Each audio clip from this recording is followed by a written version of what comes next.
ఇప్పుడే country delight యాప్ని download చేసుకోండి. Download the country delight app now. నమస్తే రమగారు. నమస్తే జయ. రమగారు, గతంలో మనం కొంచెం అమ్మవారి ప్రాశస్త్యం ఉన్న స్టోరీలు చెప్పుకున్నాం. ఒక స్టోరీ అయితే నాకు అసలు అది ఎవర్ గ్రీన్ స్టోరీ, మనకి అమ్మవారి గాజుల స్టోరీ అండి. ఇప్పటికీ అది చూస్తే అబ్బా ఎంత బాగుందో అనిపిస్తుంది. ఇప్పటికీ ఆ కథ ఫలానా అయింది అని నాకు వస్తూనే ఉన్నాయి మెసేజ్లు. 2 ఏళ్ళు అయిపోయింది. ఎంత ఎన్ని పుస్తకాలు వచ్చినాయో. అవును, అలాంటి కథ మన మా బాస్ సుమన్ గారు కలిసినప్పుడల్లా ఏదైనా స్టోరీ విషయం వచ్చినప్పుడల్లా, జయ రమగారితో ఇలాంటి స్టోరీస్ ఏమైనా ఉంటే ఇంకొంచెం చెప్పించండి జయ, అమ్మవారి స్టోరీలు చాలా బాగుంది అని చెప్తూ ఉంటారు ఆయన. చాలా మంది ఇష్టపడతారండి ఆ కథ.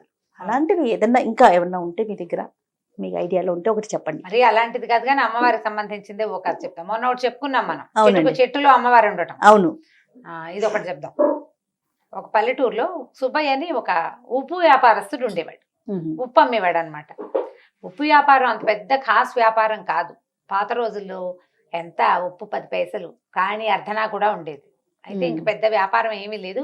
పొద్దున్నే పోయి అమ్ముకుని వచ్చి రాత్రికి ఆ మిగిలింది వచ్చింది దాంతో రోజు గడిచేది. కష్టంగానే గడిచేది. 3-4 పిల్లలు, అమ్మ నాన్న, 1-2 అన్నదమ్ములు, అలా ఉండేది కుటుంబం. అయితే ఈయన ఏం చేసేవాడంటే, వీళ్ళ ఊరు దాటి పక్క ఊళ్ళు వెళ్ళాలి వ్యాపారానికి. ఈ ఊరు దాటి వెళ్తుంటే ఊరు బయట ఒక చిన్న అడవి, చిట్టడవి లాగా ఉండేది. ఆ అడవిలో ఒక చిన్న అమ్మవారి గుడి ఉండేది. అది పెద్ద గుడి, ఖాస్గా కూడా కాదు. మన గ్రామ దేవతల గుళ్ళు ఉంటాయి కదా, కొద్దిగా పొట్టిగా ఉన్న గుడి. వంగి దండం పెట్టాలన్నమాట. కూర్చుంటే అక్కడ కూర్చోవచ్చు కూడా, కాస్త కొద్దిపాటి నీడ కూడా ఉంటుంది. రోజు ఆవిడకి దండం పెట్టేవాడు, వ్యాపారం బాగా జరిపించమ్మా అని. ఎప్పుడైనా వాన బంగుడు వస్తే ఆ గూడు దగ్గరే వంగి కాసేపు కూర్చునేవాడు. కూర్చున్నప్పుడు అనుకునేవాడు, నేను బతికి బాగుంటే, బాగా సంపాదిస్తే గుడి కడతానమ్మా నీకు అని చెప్పుకునేవాడు. వెళ్తూ దండం పెట్టేవాడు, వస్తూ దండం పెట్టుకునేవాడు. అయితే ఏమైంది, అట్లా రోజులు గడుస్తూ ఉన్నాయి. ఏదో బొటాబొటిగా వచ్చేది. ఆ బొటాబొటి దాంతో ఏదో తిని, అంటే పోకుండా బతికుండా ఉండే అంత సంపాదన మాత్రమే అనమాట. ఓ దాచుకునేది, పెద్ద కొనుక్కునేది ఏం లేదు. 4 వేలు నోట్లో అన్నానికి మాత్రం సరిపోయేది. ఇలా జరుగుతుండగా ఒకసారి ఒక వర్షాకాలంలో, ఉప్పు సాధారణంగానే వర్షాకాలం కొంచెం నీరు గారిపోతుంది. అవును, సహజంగానే రాళ్ళ ఉప్పు మెతకమెతకగా అయిపోతుంది, తడితడిగా ఉంటుంది. పైగా కొలిచినప్పుడు ఎక్కువ వచ్చేస్తుంది. అప్పట్లో తూనికలు తక్కెడ్లు లేవు కదా, సేరు కొలత ఎక్కువ ఉప్పు కూడా వెళ్ళిపోతుంది. అలాగే ఏదో నడుస్తుండేవాడు. ఒకరోజు జడివాన కురిసి ఉప్పు సంచులు తడిసిపోయి ఉప్పు అంతా కారిపోయిందట. కారిపోతే 1 రూపాయి లేదు చేతిలో, పావలా కూడా లేదు. ఆయన అమ్మవారి గూటి దగ్గర కూర్చున్నాడు. ఆ గూటి పక్కన ఏమీ లేదు. ఏం బతుకు ఇది, ఎట్లా కొట్ల బతుకు. 4 వేలు నోట్లోకి వెళ్తాంటే, ఈ వర్షాకాలం 1 వేలు కూడా నోట్లోకి వెళ్ళలేని పరిస్థితి. ఇంటికి వెళ్తే అన్నం కూడా పెట్టలేను నేను. దౌర్భాగ్యపు స్థితిలో ఉంది నా జీవితం. నీ గుడి కడతా, గోపురం కడతానని అడిగేం ప్రయోజనం? కనీసం ఆ ఉప్పు బస్తా అన్నా తడవకుండా ఉంటే పోనీ ఓ పూట ముద్దైనా తింటాను. నేనేం గుడి కడతానమ్మా నీకు? ఇక నేను చచ్చిపోవడమే ఇక నా వల్ల కాదు. నా పిల్లలు ఏదో అడుక్కునైనా బతుకుతారు, ఏదో మగవాడిని బతుకున్నాను, ఇంట్లో ఉన్నాను, అడుక్కోండరా అని చెప్పలేకపోతున్నాను అని ఇలాగ చేత విధాల వగచి చెప్పుకున్నాడు ఆ దేవుడి గుడి దగ్గర అమ్మవారికి. నువ్వు ఉన్నావని నమ్మాను కదా, ప్రతిరోజు దండం పెడుతున్నా. ఏం ఫలితం చూపిస్తున్నావు నువ్వు నాకు? ఏమీ ఫలితం చూపించవు. ఇవాళ ఇది కూడా తెలిసిపోయింది. 4 రోజుల అన్నానికి ఆసరా అయిన ఉప్పు అంతా తడిసిపోయింది. ఇక ఎందుకు పనికిరాదు, వానాకాలం అది ఎండదు ఆరదు అని ఇలాగ పోసుకుని, ఏముంది ఈ చెట్టుకి, ఏదో ఒక చెట్టుకి ఊరేసుకుని చచ్చిపోతాను అంతే నేను అనుకున్నాడు. వాన తగ్గేదాకా కూర్చుందామని ఆ గూట్లో కూర్చున్నాడు. ఏమైంది, ఇంతలో అమ్మవారి లేచి బయటకు వచ్చింది. సామంసాయిగా అంతెత్తున్న ఒక పడుచు ఆవిడ వచ్చింది. బయటకు వచ్చి, ఏమిరా సుబ్బయ్య చచ్చిపోతావా అని అడిగింది. అడిగేసరికి తెలిసింది, గూట్లో నుంచి బయటకు వచ్చింది. దండం పెట్టాడమ్మా. అమ్మ తల్లి, ఏం చేయను మరి, నువ్వు నాకు ఏమి ఇవ్వద్దు, అన్నం తినడానికి ఆసరా ఇవ్వమనే కదా అమ్మా అడుగుతున్నాను. ఈ ఉప్పంతా తడిసిపోయింది, నేనేం పెట్టను, ఈ వర్షాకాలం ఎక్కడి నుంచి వస్తుంది తిండి అని లబోదీపమని మొత్తుకున్నాడు. ఆవిడ అంది, నేను నీకు డబ్బు ఇవ్వలేను, అయితే ఓ పని చేస్తా. 1 గంట ఇచ్చింది చిన్నది, ఇలా మోగిస్తే మోగి జేగంట అంటాం కదా, ఆ జేగంట ఇచ్చి చేతిలో పెట్టి, దీన్ని మోగిచ్చు, రోజుకి 5 కాసులు వస్తాయి, ఇందులోంచి వాడుకో, బతుకు, బాగుపడు. ఈ రహస్యం ఎవరికైనా చెప్పావా ఇంకది పనిచేయదు. నీకే మోగుతుంది, నువ్వు కొడితేనే వస్తాయి డబ్బులు, ఇంకెవ్వరు కొట్టినా రావు. ఇది ఎవరికి చెప్పకూడదు. దండం పెట్టుకున్నాడు. మా అమ్మ మా తల్లి నన్ను కరుణించావా అన్నాడు. సరే ఆవిడ కాస్త లోపలికి వెళ్ళిపోయింది, గూట్లోకి వెళ్ళి కూర్చుంది. అక్కడ ఇంత చిన్న రాయి రూపంలో ఉంది, పోయా రాతిలో కూర్చుంది. ఆవిడ కనపడకుండా అయిపోయింది. ఈయన ఏం చేశాడు, ఆ గంటని మోగిచ్చాడు. జల్లుమని అందులోంచి 5 రూపాయి కాసులు బయటపడ్డాయి. మేము గెలిచాను రా దేవుడు అనుకుని ఆ గంట జేబులో పెట్టుకున్నాడు. డబ్బులు పుచ్చుకొని ఇంటికి వెళ్ళిపోయాడు. ఓ 2 కాసులు 2 రూపాయలు 3 రూపాయలు పెడితే శుభ్రంగా అన్నము ఇల్లు వాకిలి శుభ్రంగా గడిచిపోయేది. 2 రూపాయలు పక్కన పెట్టుకునేవాడు. క్రమంగా రోజు గంట కొట్టడం 5 రూపాయలు రావటం, గంట కొట్టడం 5 రూపాయలు రావటం. దీంతో వ్యాపారం వేరే కొత్తది పెట్టుకున్నాడు, ఉప్పు కొట్టు పెట్టుకున్నాడు. మెల్లిగా పెరగటం మొదలుపెట్టాడు. డబ్బులు చేరుతున్నాయి కదా. ఈ చేరుతున్న డబ్బులతో ఏం చేశాడంటే అమ్మవారి గుడి కడతానని మొట్టమొదటి చెప్పుకున్నాడు కాదు, సరే ఒక చిన్న దేవాలయం కట్టించాడు. క్రమంగా పెంచుదామనుకున్నాడు. ఊళ్ళో అందరూ ఆశ్చర్యపోయారు. ఇతను ఉప్పు వ్యాపారంతో ఇతనికి వచ్చింది, కానీ సడన్గా ఇప్పుడు లక్షలు వచ్చి పడిపోయాయి అనుకో, అమ్మో ఏదో వీడికి బ్రహ్మాండం బదలైందిరా అని భావిస్తారు జనం, ఎక్కడి నుంచో పడిందని. 5 రూపాయలు రోజు వచ్చేవాడికి ఎవరికి తెలుస్తుంది? నిశ్శబ్దంగా చాపకింది నీరులాగా డబ్బు అతని జీవితంలోకి ప్రవేశించేసింది. కొన్నాళ్ళు గడిచింది, చాన్నాళ్ళు. రోజు పొద్దున పూజ చేసేవాడు, గంట వాయించేవాడు, 5 రూపాయలకు పడేవి ఆయన దాచుకునేవాడు. వాడుకోగా కొంతమందికి కోట్లు పెద్దవి చేశాడు, పని వాళ్ళని పెంచాడు, అందరికీ అన్నీ వచ్చినాయి. గుడి కూడా కట్టేశాడు, చాలా మటుకు కట్టాడు. కొన్నాళ్ళ తర్వాత ఏమైందంటే ఇల్లంతా రెనోవేట్ చేయించుకున్నారు బాగా. ఈ రెనోవేషన్లో భాగంగా వాళ్ళ ఆవిడ దగ్గరుండి సున్నాలు వేస్తూ పూజా మందిరం చక్కగా బాగు చేయించి, పెద్దగా చెక్కలు బాగా డిజైన్ లాగా చేయించి, ఈ పాత గంట ఇది ఎందుకని తీసుకెళ్ళి పాత సామాన్లు వాడికి ఇచ్చేసింది. అయ్యో. ఈయన ఆ రోజు ఊరెళ్ళాడు, పొద్దున్నే ఊరెళ్ళిపోయాడు. అర్ధరాత్రి ఎప్పుడో తిరిగి వచ్చాడు. మర్నాడు పొద్దున్న దేవుడి దగ్గర చూస్తే గంట లేదు. ఇప్పుడు ఏం చేయాలి గంట? ఈయన అడిగాడు భార్యని, ఏమే గంట ఏదే ఇక్కడ ఉండాలంటే, ఆ పాత పడిపోయింది, కిలుం పట్టేసింది పిచ్చి గంట, పైగా మోగిచ్చినా కూడా అదో రకం ఓటి మోత వస్తుంది, అందుకని పాత సామాన్లు వాడికి ఇచ్చేసాను. నేను లబోదిబనుడు స్నిదుంపది కదా, అచ్చొచ్చిన గంటే, అమ్మవారి ఇచ్చిన గంట అనలా, ఉంది అచ్చొచ్చిన గంట మా ముత్తాతల నాటిది, అది టింగుమని మోగినా టంగుమని మోగినా నాకు అదే కావాలి, ఎవరికి ఇచ్చావో చెప్పన్నాడు.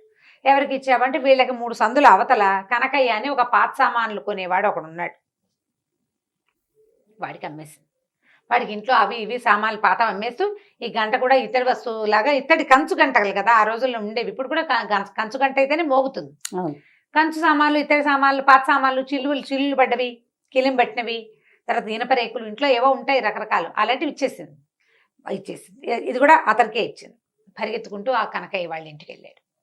కనకయ్య, మా ఆవిడ ఇచ్చిన సామాన్లలో ఒక గంట ఉంది కదా, ఆ గంట ఇచ్చే నాకు అన్నాడు. వీడికి ఆ కనకయ్యకి ఏం డౌట్ వచ్చింది, ఈయన పెద్ద మోతుబరి, గత 10 ఏళ్ళుగా బాగా సంపాదించాడు, అమ్మవారి గుడి కట్టాడు, ఆయనకి సంపాదన ఉంది, బళ్ళు గిళ్ళు ఉన్నాయి, పిల్లలు శుభ్రంగా చదువుకుంటున్నారు, పాత వస్తువు కోసం ఎందుకు వచ్చాడు, ఏదో ఉందన్నమాట.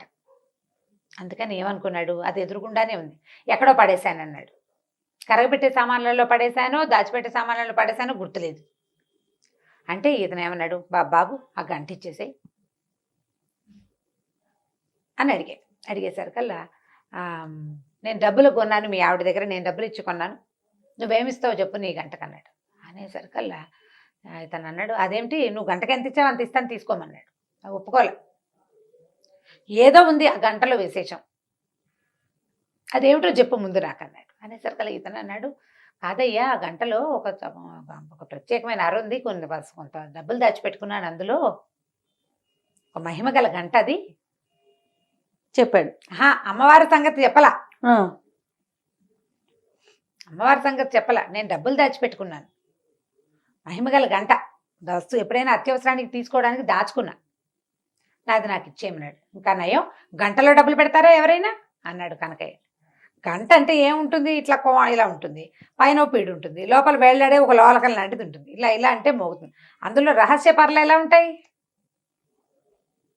ఉంటాయి చెప్పు, పైగా నేను తెచ్చేటప్పుడు చూసి అందులో ఏం లేదు, నువ్వు అబద్ధం చెప్తున్నావు అన్నాడు.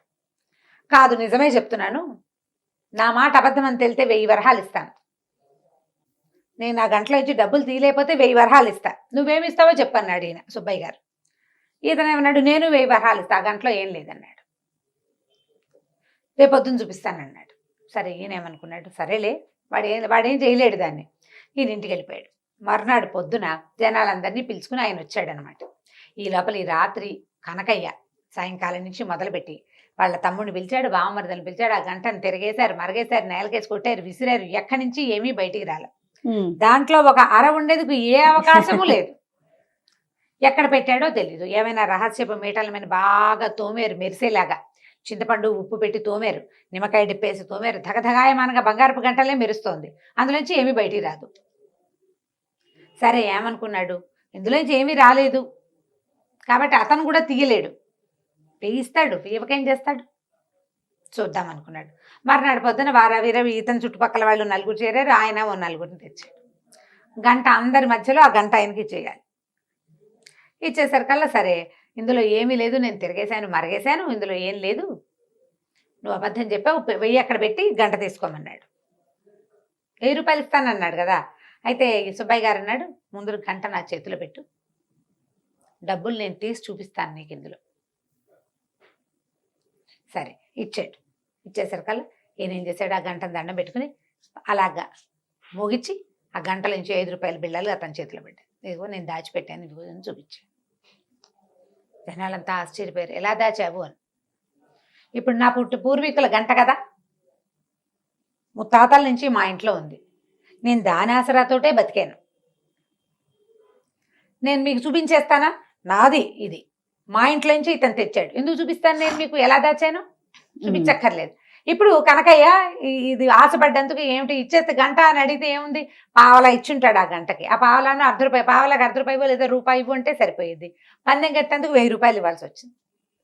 అయితే ఈయనేమన్నాడు సుబ్బయ్య గారు, అంత వద్దులేవయ్యా, నా గంట నాకు ఇచ్చావు, సగం ఇవ్వు చాలు, ఆ సగం కూడా నాకు ఇవ్వద్దు, ఊళ్ళో అమ్మవారి గుడి ఉంది కదా, ఊరి చివర గుడి బాగు చేయించడానికి డబ్బులు ఇవ్వు, గుడిని పెద్దది చేయడానికి. కానీ ఈ కనకయ్య దగ్గర నుంచి 500 రూపాయలు ఇప్పించాడు ఆ గుడికి. గుడిని ఇంకా కాస్త బాగు చేశారు. మరి 500 రూపాయలు అంటే ఆ రోజుల్లో ఎక్కువ కదా. నేను అమ్మ తమ తల్లి నా మొత్తాన్ని నా చేతిలోకి వచ్చేసావు నువ్వు అని ఆ గంటకి దండం పెట్టుకుని తీసుకెళ్లి తన ఇంట్లో పెట్టుకున్నాడు. కనకయ్య ఈ సుబ్బయ్య గారు ఉన్ననాళ్లే ఆ గంట పనిచేస్తుంది. ఆ తర్వాత ఎవరి చేతికి దొరికినా మోత వస్తుంది కానీ అందులోంచి డబ్బులు రావు. కేవలం సుబ్బయ్యకే ఇచ్చింది అనమాట అమ్మవారు అవకాశం. ఎందుకు ఇచ్చింది, అతను భక్తి వల్ల. రోజు దండం పెట్టుకుని, ఉప్పు వ్యాపారస్తుడు, ఉప్పు ఎంత అమ్ముకుంటాడు, రోజుకి రూపాయి ఆదాయం లేనివాడు, నా బతుకు బాగుంటే నీకు గుడి కడతానని భగవంతుని పట్ల ఆ రకమైన ప్రేమను అతను ప్రదర్శించినందుకు అతనికి ఆ గంట ఇచ్చిందనమాట. గంట పుచ్చుకుని ఇంటికి వచ్చేసాడు. ఆ తర్వాత ఈయన దారిని హాయిగా ఉన్నాడు, ఆయన దారిని ఆయన హాయిగా ఉన్నాడు. కథ కంచికి మనం ఇంటికి. చాలా బాగుంది, చిన్న కథ కానీ మంచి కథ, మంచి మహిమ ఉన్న కథ కదండి అమ్మవారి కథ. రైట్ రమ్మ గారు, నమస్తే. నమస్తే జయ. ఈ వీడియో కనుక మీకు నచ్చినట్లయితే లైక్ చేయండి, షేర్ చేయండి. మరిన్ని వీడియోస్ కోసం మా ఛానల్ని సబ్స్క్రైబ్ చేసుకోండి.